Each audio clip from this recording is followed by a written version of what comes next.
Koktisal-ni phwngw Gedumia Masjid Bakri Eid palaijakha Asal-ni phwngw Namaz porinai kwbangma thurwk bosongni lukorog no nukjakha Gedumia Masjid Asal-ni Namaz porimani yagulo nukjakha Maulana Bakri Uddin mungui Namaz porimani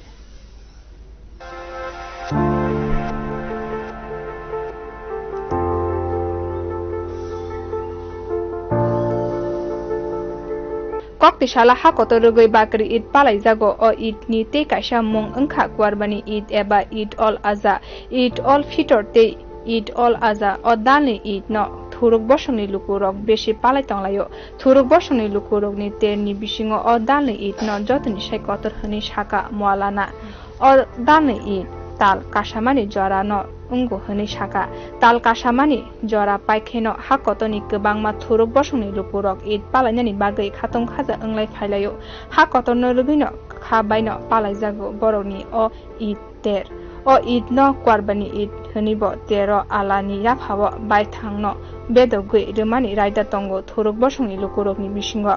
o kwthar salno rugui Agartala Gedumia Masjid Eid palaijago Asal-ni phwngw Gedumia Masjid Namaz porikha Maulana Burhan Uddin Namaz pori purbono chubachu khlaika Maulana Maulana Burhan Uddin Namaz porimani paithago Asal-ni laibumanati shaka আজ থেকে প্রায় 5000 বছর পূর্বে আল্লাহ রাব্বুল আলামিনের পক্ষ থেকে আল্লাহ রাব্বুল আলামিনের একজন প্রিয় নবী আগমন করেন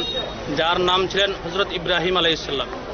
আল্লাহ রাব্বুল আলামিন তাকে বিভিন্ন রকমের পরীক্ষা নিরীক্ষা করেন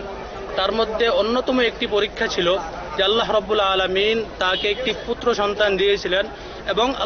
পরীক্ষার ক্ষেত্রে পরীক্ষা করার জন্য আল্লাহ রাব্বুল আলামিন তাকে আল্লাহ হযরত ইব্রাহিম আলাইহিস সালামকে আদেশ করেন যে তুমি তোমার পুত্র সন্তানকে আল্লাহ রাব্বুল আলামিনের নামে কুরবানি করো যখন হযরত ইব্রাহিম আলাইহিস সালাম তার পুত্রকে আল্লাহ রাব্বুল আলামিনের নামে কুরবানি করার জন্য নিয়ে গেলেন তখন আল্লাহ রাব্বুল আলামিন তাকে একটি দুম্বা প্রেরণ করেন এবং এই দুম্বাটি তিনি কুরবানি করেন ওই দিন থেকে কুরবানি নামক প্রথা চলে আসছে এখন পুরো পৃথিবীতে আজকের দিনে বিদ্যমান ব্যক্তিরা আল্লাহ রাব্বুল আলামিনের দরবারে আল্লাহ রাব্বুল আলামিনের সন্তুষ্টির জন্য কুরবানি করে থাকেন এই কুরবানির উদ্দেশ্য শুধুমাত্র মাংস খাওয়া নয় বরং এলাকার গরিব দুঃখীদের সঙ্গে কুরবানিকে শেয়ার করা এবং খুশি শেয়ার করা এই কুরবানির উদ্দেশ্য যেমন এবং কুরবানি করার অন্যতম আরেকটি উদ্দেশ্য হলো নিজের মন থেকে ঘৃণা হিংসা বিভেদকে দূর করে নিজেদের মধ্যে একটি মহাব্বত এবং আমন আমানের এবং সৃষ্টি করা এবং নিজের সর্বদা দেশের জন্য এবং জাতির জন্য কুরবানি করার একটি উদ্দেশ্য এবং আগ্রহ সৃষ্টি করাই হলো কুরবানির একমাত্র উদ্দেশ্য Idi okthar salo chere okra joto khabaksa khe ktaliri chumchumui Gedumia Masjid Namaz porima bagui manjago thurwk bosongni lukorog Namaz porimani yagulo khoroksati khoroksano kwbangmani bisinti khaka hamya phalayo bio report kokharang